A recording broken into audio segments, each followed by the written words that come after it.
Assalamualaikum warahmatullahi wabarakatuh. Permasalahan terbesar dan sering terjadi dalam budidaya maggot BSF, terutama bagi pemula, adalah menjaga siklus agar tidak putus. Untuk itu, kali ini kita akan membuat video khusus untuk membahas agar budidaya maggot BSF kita tidak putus. Ikuti videonya sampai selesai.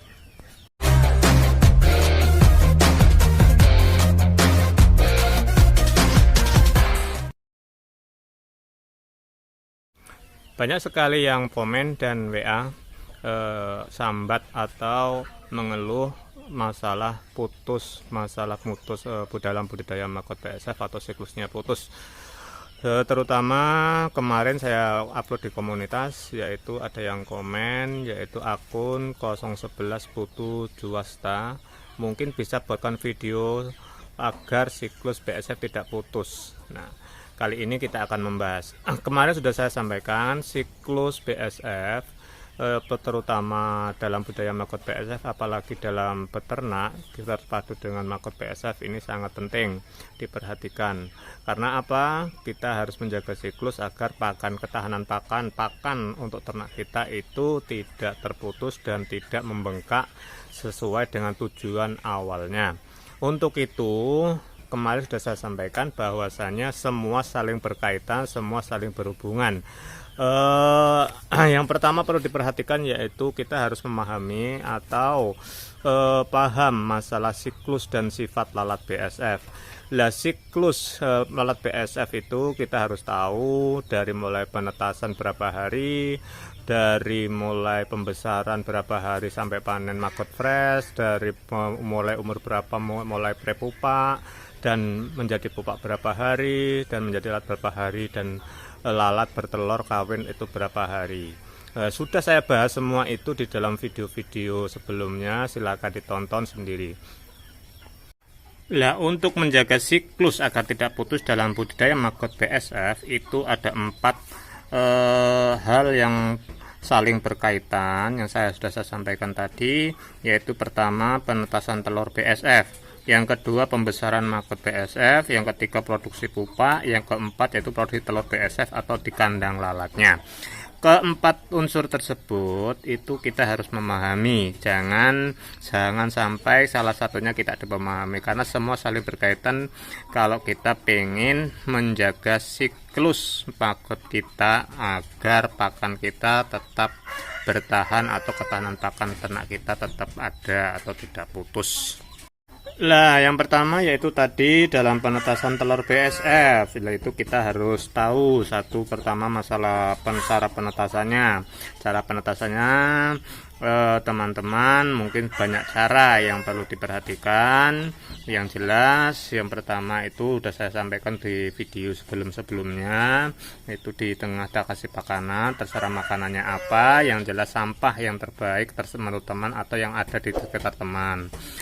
Terus yang kedua yaitu perawatan di biopun penetasan. Nah, ini yang sering terjadi, yang terabaikan.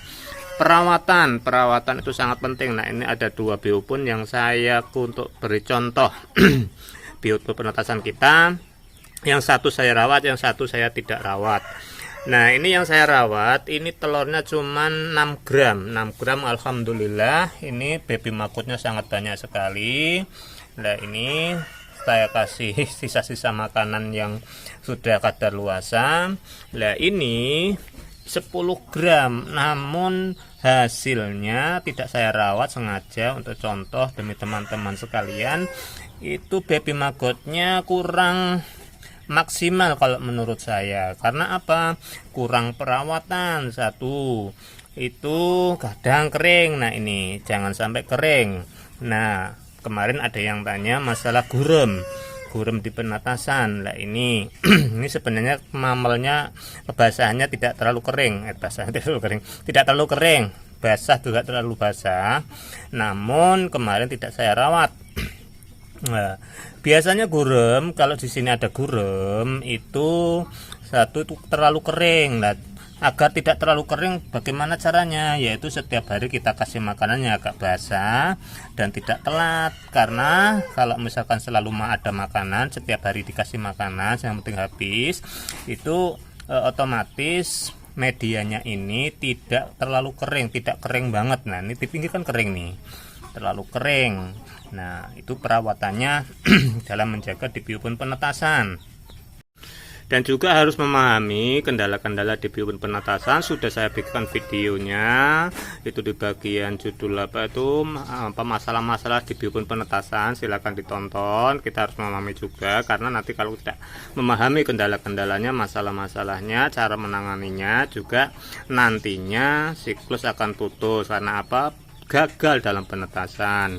Tadi juga ada yang komen, kemarin ada yang komen, saya membeli telur sekian kok jadinya cuma sekian. Nah itu faktornya di sini, letak utamanya di penetasan. Penetasan kita harus paham benar-benar, perawatan harus ekstra.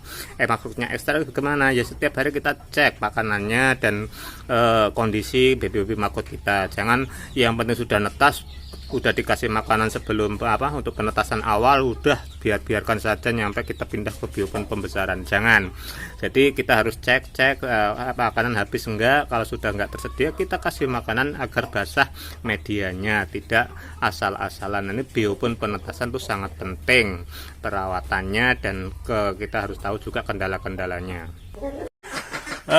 Yang kedua yaitu di masalah pembesaran maggot BSF. Di biopon pembesaran maggot BSF kita harus tahu masalah-masalahnya, kendala-kendalanya. Nah ini sering terjadi juga, misalkan maggot kabur, masalah-masalahnya sudah saya bikinkan video sendiri. Silakan tonton di judul masalah-masalah di biopon pembesaran. Nah nanti kalau kita tidak paham, tidak tahu penanganannya, ya akhirnya dalam pembesarannya pun gagal, akhirnya kematian, kabur dan lain sebagainya, yang akhirnya mengakibatkan gagal. Untuk itu kita harus memahami juga dalam pembesaran maggot BSF. Nah itu pertama yaitu masalah pemindahan baby maggot dan lain sebagainya, caranya bagaimana, perawatannya di biopon pembesaran.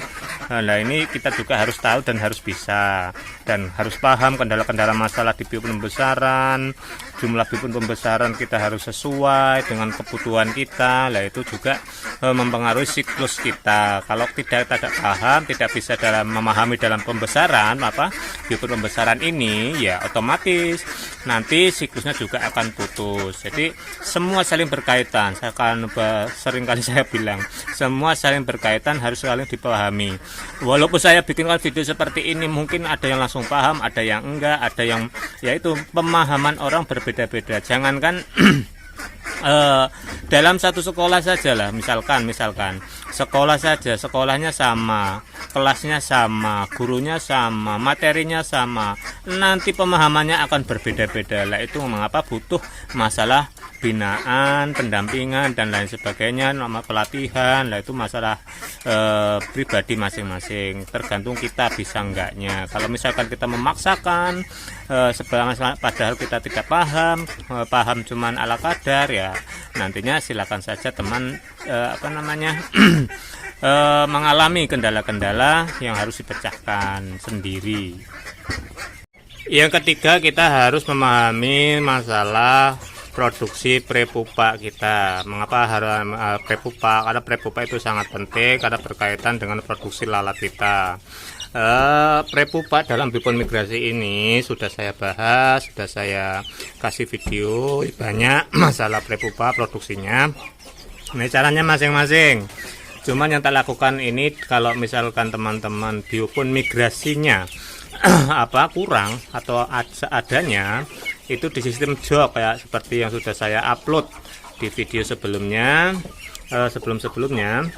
Nah ini kuncinya dalam biopon migrasi. Kalau misalkan sudah tua seperti ini saya sengaja tidak saya potong kasgotnya untuk contoh saja ya. Untuk contoh. Nah kadang-kadang kan kalau nggak ada contoh itu nggak paham. Nah kalau di sini ini tipis yang sebelahnya untuk media dalam biopon migrasi. Lah usahakan, sudah saya bahas di biopon migrasi, sebelum ngasih makan dipotong kasgotnya.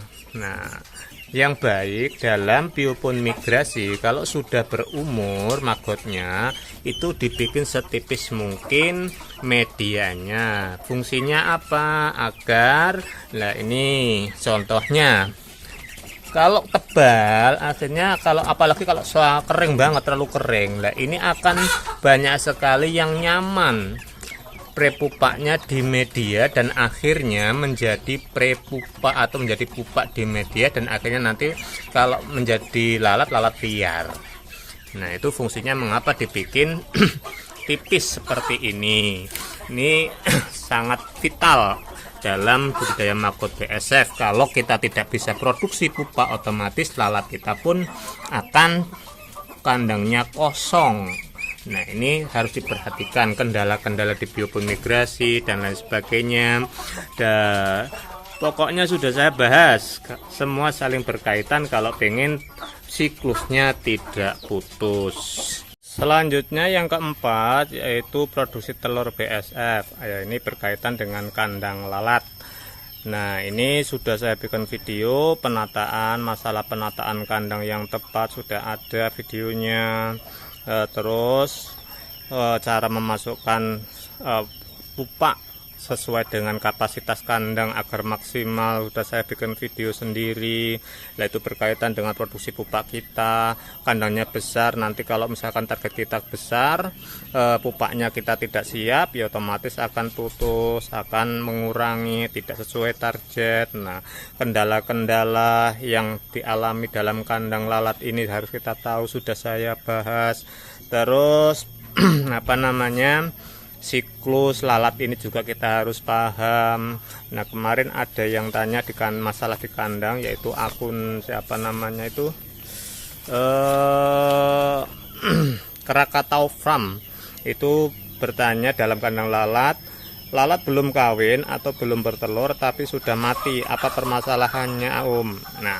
Nah ini kita juga harus memahami, yaitu berkaitan dengan kandang. Kadang-kadang faktornya sudah saya terangkan sebenarnya dalam video-videonya.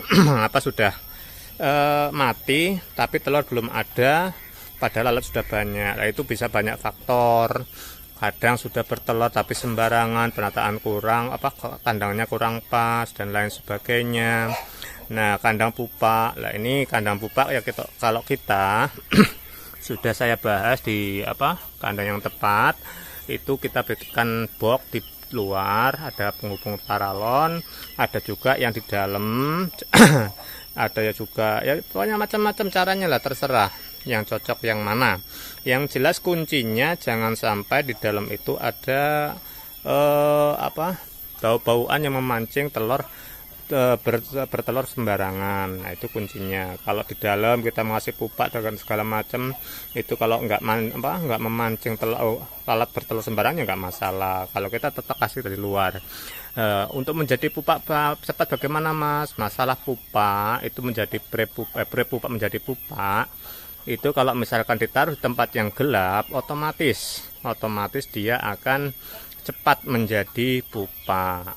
Nggak perlu dikasih dedak segala macam. Kalau kita tetap alami, kita taruh di kandang pupa yang gelap, diberi kayak lemari itu, otomatis kan gelap, kita tutup gelap, otomatis dia cepat menjadi pupa atau prepupa dan cepat menetas menjadi lalat. Jadi sudah saya sampaikan, masalah budidaya maggot BSF itu asal-asalan pun jadi.